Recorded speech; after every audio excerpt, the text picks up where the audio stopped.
Hi there, Ronnie here, Amber's Night, coming at you with more of a fun video this time. Not any sort of rant or thought. Um, I just wanted to throw a little something out there, see if people can get in on the conversation. Um, we all know that there are an exceptional amount over the years, over the decades in fact, there have been an exceptional amount of role-playing games based on one license or another, be it a film series, a novels, TV shows and so on. We all know them. Everything from several versions of Star Wars, several versions of Star Trek. There's at least two role-playing games based on Song of Ice and Fire. Um, and Buffy, and Leverage. Can't quite understand why there's a Leverage one, but hey. And Battlestar Galactica, and we know them all. And what I really wanted to throw out to you guys, and I'm going to voice mine in a minute, is are there licenses that you would like to see turned into role-playing games? Or are amazed that there haven't been role-playing games based on that license? And are there any that have been released that you scratch your head at and go, why did they do that? In the sort of annals of licenses that have not yet had role-playing games, I'm surprised at. I think most of us, whether we would actually play it or not, but I think most of us are surprised that there hasn't been a Harry Potter one. It surprises the hell out of me, given the success of the novels, given the success of the movies of them. I am amazed that there hasn't been a Harry Potter role-playing game. I have no idea. I mean, I suppose we could all have our conspiracy theories as to why there hasn't been. But it seems like an opportunity missed. I mean, there are role-playing games out there for far less successful licenses in real terms than Harry Potter. Harry Potter had the potential of not only being a very big hit as a role-playing game, but I think it would also have been a great way for beginners, because I think it would have been marketed more than likely for younger kids, because those were the readership. So I'm surprised that there hasn't been a Harry Potter. And to be honest, I don't see it ever happening now. I think it's gone on too long. The films are all finished, the books are all finished. I don't see them doing the license now. I really don't. I think, it's one of those you strike while the iron's hot. Another one that I am quite surprised at, happily surprised that it hasn't turned up, but I am surprised, is that there hasn't been one based on the Twilight Saga. Now, this is not because I particularly want to see one developed for the Twilight Saga, because quite frankly, the Twilight Saga sucks. Let me say it crystal clear, pun intended. Vampires don't sparkle, okay? It's that simple. They burst into flames, they turn to dust,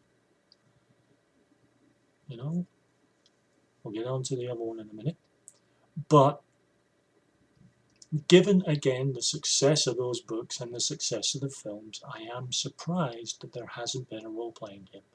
It might be coming, but again, as with Harry Potter, I think it's one of those things you either hit the ground running whilst it's big, whilst it's in everyone's face, or you leave it alone, and it's looking more and more likely it's going to be left alone.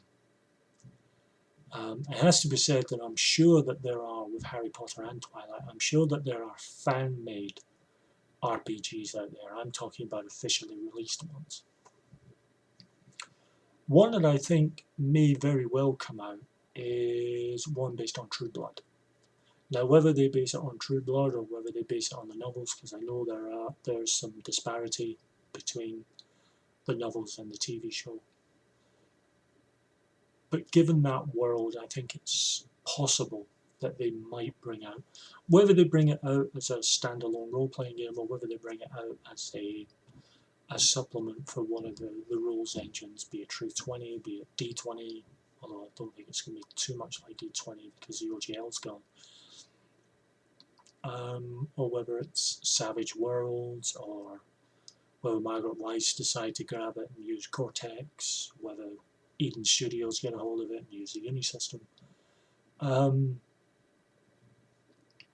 I think if you get a world view, I mean, I know a lot of people will say, well, you could always use World of Darkness, and it's true, you could always use World of Darkness.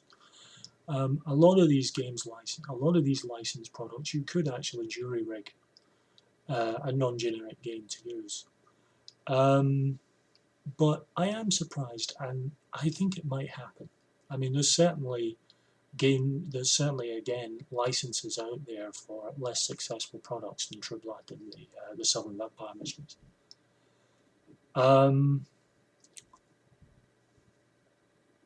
I think the other one that may very well happen is Mass Effect, based on the video games.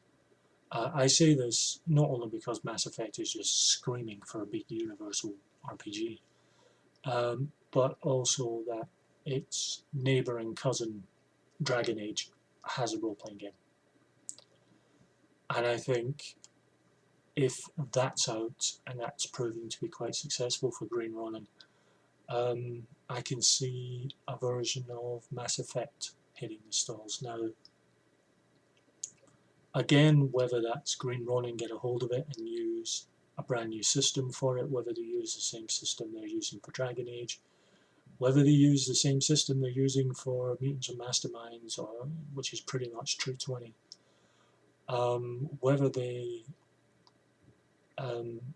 it ends up being used as a Savage World setting. Again, there's a lot of conversions out there for a lot of these games. In fact, there's a very good conversion for the D6 system, the old West End Games one. But again, there's not been an official release, but I think it will happen.